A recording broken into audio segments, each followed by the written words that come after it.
양소영 변호사의 상담소 양담소를 찾아주신 여러분 환영합니다. 양소영입니다.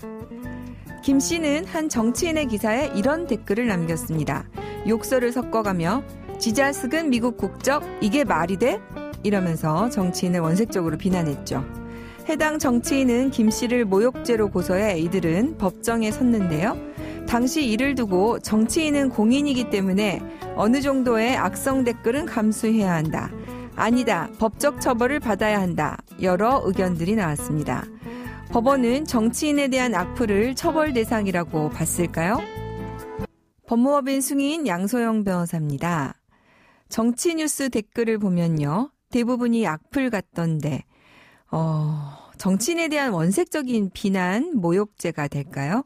네, 법원은 이 같은 댓글이 모욕에 해당한다고 판단을 하고 김 씨에게 벌금 50만 원을 선고했습니다. 재판부는 벌금을 납입하지 않을 경우에는 10만 원을 1일로 환산한 기간만큼 피고인 김 씨를 노역장에 유치할 것과 벌금의 상당한 금액의 간합도 명령한다고 밝혔는데요.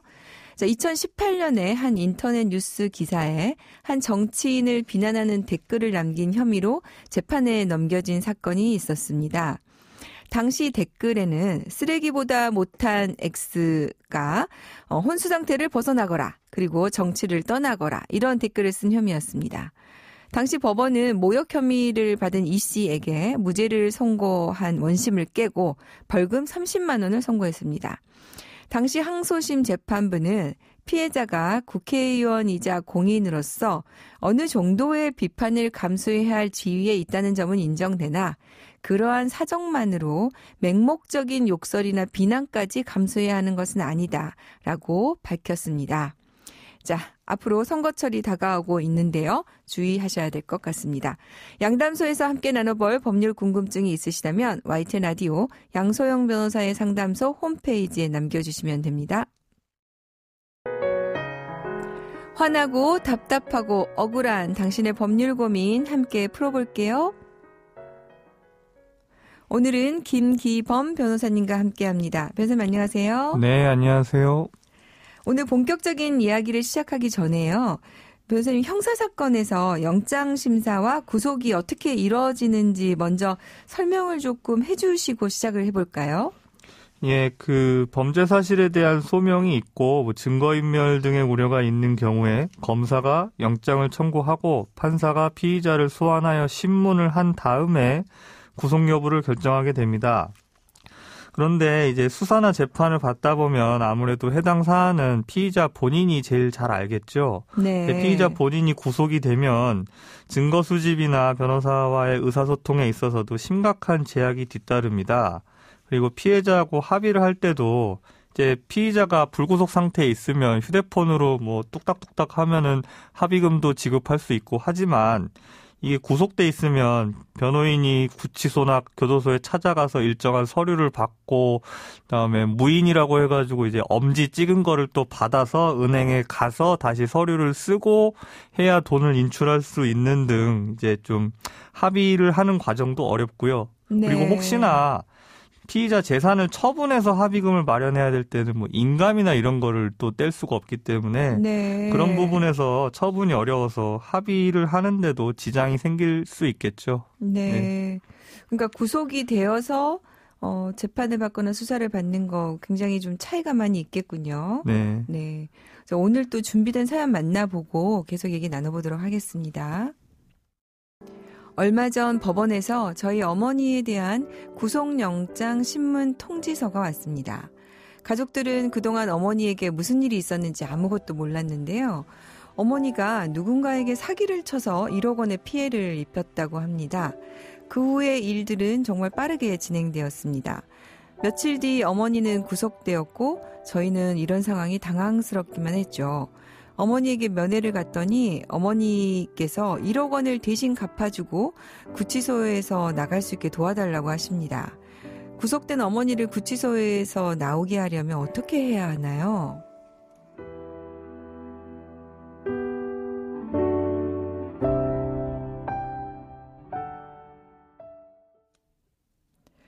네, 가족 입장에서 정말 당황스러우실 것 같은데요. 지금 이 내용을 전혀 지금 모르고 계셨나 보네요. 자, 어떻게 뭘 먼저 해야 어머니를 도와드리실 수 있을까요?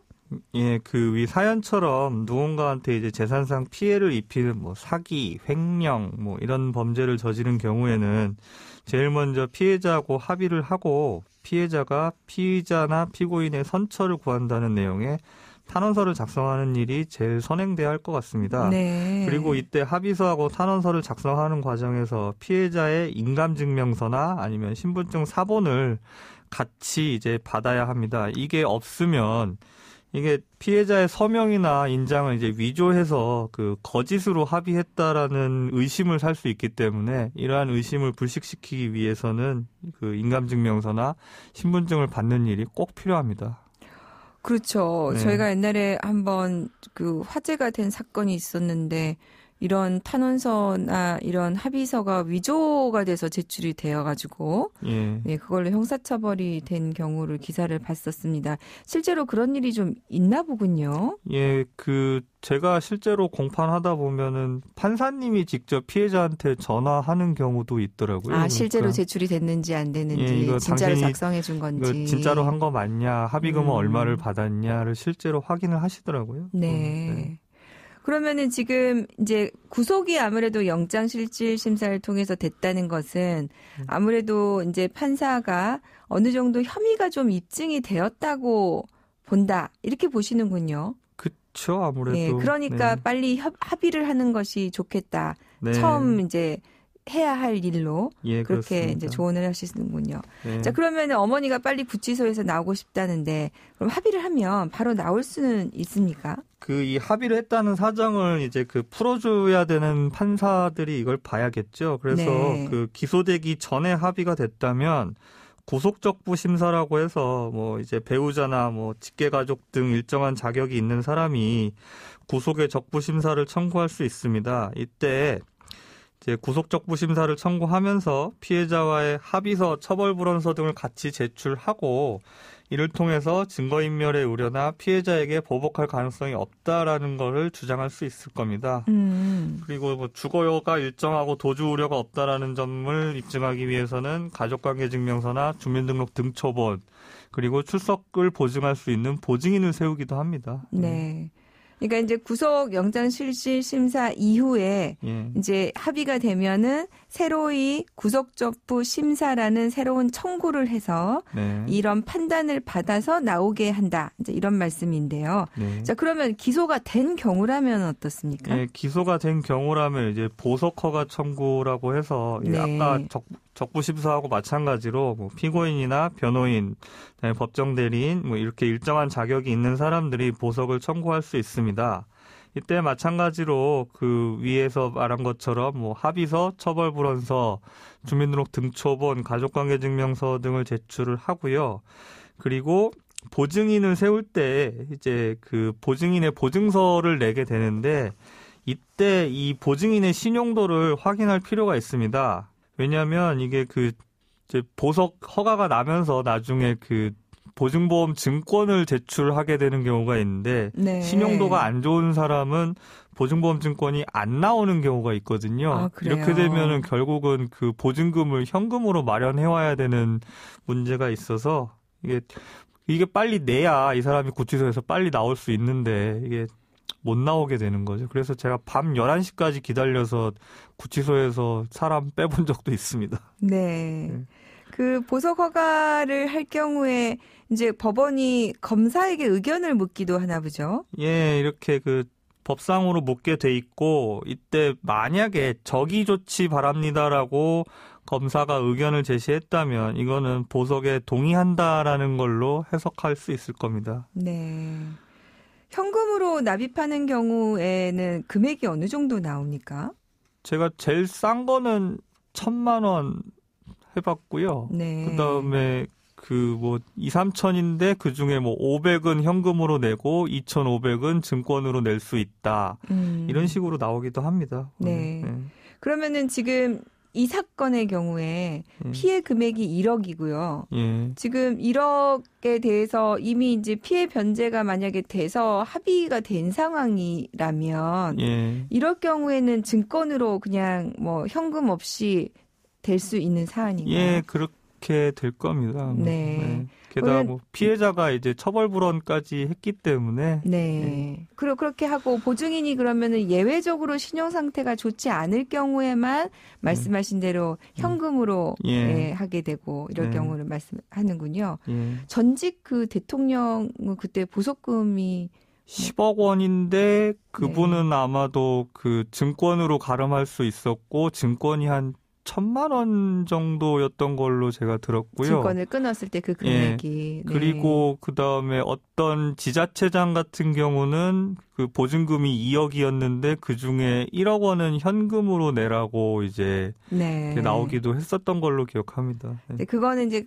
그때마다 법원의 판단에 따라서 달라지는군요. 예. 네. 그러면 이제 그렇게 해서 증권을 발급받으면 이후 절차는 어떻게 됩니까? 예, 그 증권을 발급받으면 이게 그 증권이 그 보증보험회사에서 발급을 하는데 이게 또 금융기관이라 16시가 넘어가면 발급이 안 돼요. 또 그래서 그 전에 꼭 가셔야 되고 이거를 받으면 이 보증보험증권을 첨부한 보증서라고 해서 이거는 아마 변호사 사무실에서 도와줄 겁니다. 이 보증서를 가지고 검찰청 집행과에 제출을 하면 그거를 확인을 하고 그 담당 검사가 구치소에 석방지휘 명령을 내리게 됩니다. 네. 이 석방지휘 명령이 구치소로 이제 팩스로 수신이 되면 구치소에서는 이제 석방 절차를 진행하게 될 겁니다. 네. 예. 그러면 이제 이 사안으로 보면 돌아가서 보면 합의가 안 되면 구속 상태를 벗어나기는 힘들까요? 아무래도 쉽지 않을 겁니다.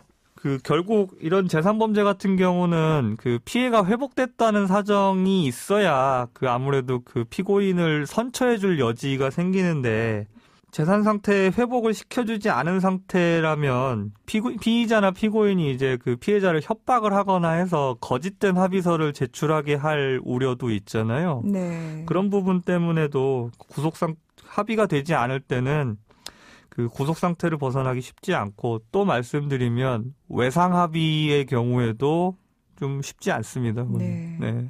사실 그런데 이제 자녀 입장에서 갑자기 1억이란 돈을 구하기는 쉽지 않지 않습니까? 예. 이렇게 피치 못할 사정으로 피의자 입장에서 또 자녀 가족의 입장에서 구속이 되고 재판 진행되는 과정을 겪는다면 어떤 점을 주의해야 될까요? 간단히 좀 짚어주시죠. 일단은 뭐 일부라도 피해를 회복하기 위해서 노력하고 있는 사정, 그리고 진실로 반성하고 있다는 사정, 그런 부분을 지속적으로 법원에 어필할 필요가 있을 것 같습니다. 네. 가장 중요한 게 이제 반성하고 있다는 거, 그 다음에 이제 혐의가 입증이 될 것 같으면 빨리 어쨌든 그걸 인정하는 태도, 이런 것들이 중요하겠군요. 자, 오늘 또 중요한 도움 말씀 준비해 주셔서 감사드리고요. 다음에도 좀 부탁드릴게요. 네, 감사합니다. 양소영 변호사의 상담소 양담소는 내일 또 문을 엽니다. 끝곡 장필순의 나의 외로움이 널 부를 때 들려드릴게요. 양소영이었습니다.